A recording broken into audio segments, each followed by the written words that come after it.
সত্যিই কি তবে হার্দিক এবং তার স্ত্রী নাতাশার ডিভোর্স হয়ে গেল? যেমন আপনারা প্রত্যেকেই জানেন যে ইন্ডিয়ান প্রিমিয়ার লিগে মুম্বাই ইন্ডিয়ান্সের ক্যাপ্টেন্সি করা হার্দিক পান্ডিয়ার জন্য এই 17তম মরশুমটি ভালো ছিল না।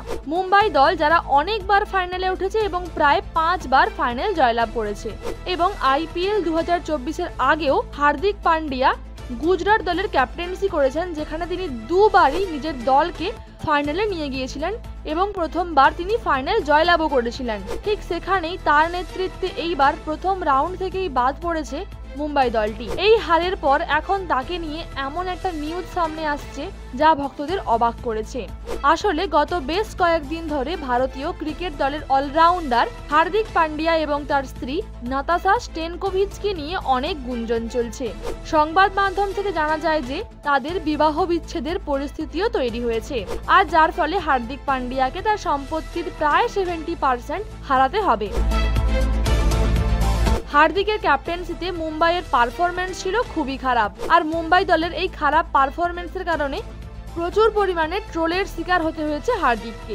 IPL এই খারাপ পারফরম্যান্সের পর হার্দিক পান্ডিয়া এখন ICC T20 বিশ্বকাপের জন্য প্রস্তুতি নিচ্ছেন। এরই মধ্যে তার ডিভোর্সের খবর সামনে এসেছে। এই জল্পনা শুরু হয়েছিল যখন নাতাশা তার ইনস্টাগ্রাম হ্যান্ডেল থেকে পান্ডিয়া উপাধিটিকে সরিয়ে দিয়েছিলেন। আগে নাতাশা তার ইনস্টাগ্রামে নাতাশা স্টেনকোভিচ পান্ডিয়া লিখতেন, কিন্তু এখন তিনি তার নাম পুরোপুরি পরিবর্তন করেছেন এবং দুজনেই একে অপরের ইনস্টাগ্রাম স্টোরিজ পোস্ট করছেন না। তিনি তার এবং হার্দিকের সমস্ত রিসেন্ট পোস্টগুলিকেও ডিলিট করেছেন। সোশ্যাল মিডিয়াতে সক্রিয় এই দম্পতি সর্বশেষ 14 ফেব্রুয়ারি ইনস্টাগ্রামে একটি ছবি পোস্ট করেছিলেন এবং 4 মার্চ নাতাশার জন্মদিনেও হার্দিক কিছু পোস্ট করেননি এবং এইবারের IPL এ একবারও স্ট্যান্ডে দেখা যায়নি হার্দিকের স্ত্রীকে। তবে হার্দিক এবং নাতাশার পক্ষ থেকে আনুষ্ঠানিকভাবে এই বিষয়ে কোনো তথ্য সামনে আসেনি। এই দম্পতি 2020 সালের মে মাসে বিবাহ বন্ধনে আবদ্ধ হয়েছিলেন। তারপর আবার 2023 সালে তারা উভয়েই রাজস্থানে হিন্দু রীতি এবং খ্রিস্টান রীতিতে জমকালো বিবাহ উদযাপন করেছিলেন। হার্দিক এবং নাতাশার একটি ছেলে রয়েছে যার নাম আগস্ট পান্ডিয়া। তবে প্রতিনিয়ত তাদের ডিভোর্সের খবর সামনে আসছে। ডিভোর্সের ক্ষেত্রে হার্দিকের কাছ থেকে প্রায় 70% সম্পত্তি দাবি করেছেন নাতাশা। বর্তমানে হার্দিক পান্ডিয়া প্রায় 91 কোটি টাকার মালিক। তার মাসিক আয় প্রায় 1.2 কোটি টাকা। হার্দিক IPL এবং BCCI এর কাছ থেকে বার্ষিক চুক্তি অনুসারে অনেক মোটা টাকা আয় করেন।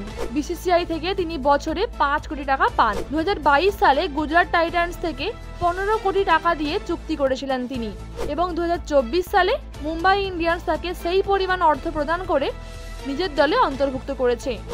হার্দিক বিভিন্ন ব্র্যান্ড অ্যাডভার্টাইজমেন্ট থেকেও প্রায় 50 থেকে 60 লক্ষ টাকা আয় করেন, আর এর 70% মানে আপনি নিশ্চয়ই বুঝতে পারছেন তার পরিমাণ ঠিক কতটা হতে পারে। এই তারকা খেলোয়াড়ের ডিভোর্স সম্পর্কে আপনার কি মতামত কমেন্ট করতে ভুলবেন না। ভিডিওটি ভালো লাগলে অবশ্যই লাইক করে দেবেন। পরবর্তীতে এরকম আরও অনেক ক্রিকেট আপডেটস জানার জন্য আমাদের চ্যানেলটিকে সাবস্ক্রাইব করে পাশে থাকা বেল আইকনটি প্রেস করে দেবেন। তবে দেখা হচ্ছে আমার পরবর্তী ভিডিওতে। ততক্ষণের জন্য ধন্যবাদ।